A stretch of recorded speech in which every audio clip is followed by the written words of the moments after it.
Praise the lord. Good morning. అందరూ బాగున్నారు కదూ? మీ అందరూ బాగుండాలని మీ అందరి కొరకు ప్రతిదినము ప్రార్థిస్తూ ఉన్నాం ప్రియులారా. ఈరోజు వాగ్దానంగా పరిశుద్ధ గ్రంథాలు తెరిచి కీర్తనలు 64 10వ చరణాన్ని మనం చూస్తే, నీతిమంతులు యెహోవాను బట్టి సంతోషించుచు ఆయన శరణు జొచ్చెదరు, యథార్థవంతులందరూ అతిశయిల్లుదురు. ఇక్కడ మనం చూస్తే నీతిమంతులు దేవునిని బట్టి అతిశయిల్లుదురు. దేవుని నామమున స్తోత్రం కలుగును గాక.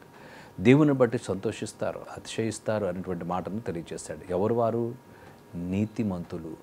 దేవుని వాక్యం ఏం చెప్తుందంటే, నీతిమంతుడు లేడు, ఒక్కడునూ లేడు అని లేఖనం సెలవిస్తూ ఉంది. క్రీస్తు రక్తము ద్వారా మనం నీతిమంతులుగా చేయబడుతున్నాం కనుక, క్రీస్తు శిలువలో కార్చినటువంటి రక్తధారలు ప్రతి పాపమును కడిగి పరిశుద్ధునిగాను నీతిమంతులుగాను మనల్ని తీర్చిదిద్దున్నాయి గనక, ఎవరైతే క్రీస్తు రక్తం చేత కడుగబడుతున్నారో వారు నీతిమంతులుగా చేయబడ్డారు గనక, వారు దేవుని యందు ఆనందిస్తారు, దేవునిలో సంతోషిస్తారు, దేవునిని బట్టి వారు అతిశయపడతారు అనేటువంటి విషయాన్ని తెలియజేస్తారు. వారికి ఉన్నటువంటి ధనాన్ని బట్టో, వారికి ఉన్నటువంటి హోదాను బట్టో, వారికి ఉన్నటువంటి పలుకుబడిని బట్టో, వారికి ఉన్నటువంటి పేరు ప్రఖ్యాతులను బట్టో వారు అతిశయపడట్లేదు. కానీ నీతిమంతుడు దేవునిని బట్టి అతిశయపడుతున్నారు. లోకస్తులైతే వారికి ఉన్న చదువును బట్టి, వారికి ఉన్నటువంటి అందాన్ని బట్టి, వారికి ఉన్నటువంటి బంగారాన్ని బట్టి, వారికి ఉన్నటువంటి నగలను బట్టి, వారికి ఉన్నటువంటి పేరు ప్రఖ్యాతులను బట్టి వారు ఆనందించేవారుగా ఉన్నారు. కానీ దేవుని వాక్యం ఏం సెలవిస్తుందంటే, నీతిమంతుడు దేవుని మూలముగా జీవించును అని లేఖనం సెలవిచ్చింది కనుక, దేవునిలో అతిశయించేటువంటి వాడుగా, క్రీస్తునందు అతిశయించేటువంటి వాడుగా ఉన్నారు. నువ్వు దేని యందు అతిశయిస్తున్నావు? ఈ మాటలు వింటున్నటువంటి నీవు, నీ అతిశయం కారణం ఏంటి? దావీదు నా అతిశయ కారణము ప్రభువే అనేటువంటి మాటను తెలియజేస్తాడు.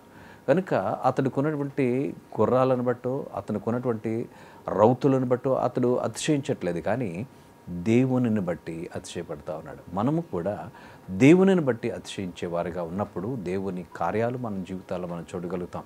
దావీదు ఎక్కడికి వెళితే అక్కడ జయాన్ని ఏ రీతిగా పొందుకున్నాడో, మన జీవితాల్లో విజయాన్ని, మన జీవితాల్లో సక్సెస్ని సాధించాలంటే దేవుని యందు భయభక్తులు కలిగి నీతిమంతులుగా తీర్చబడి పాపక్షమాపణను పొందుకున్నప్పుడు దేవునిలో అతిశయిస్తూ ఆనందిస్తూ సంతోషిస్తూ నువ్వు వర్ధిల్లుతావని లేఖనం సెలవిస్తూ ఉంది. కొద్ది మాటలు పరిశుద్ధాత్మదేవుడు మన వినికిల్లో దీవించునుగాక. తలలు వంచి ప్రార్థన చేద్దాం. పరిశుద్ధుడా, నీకు వందనాలు.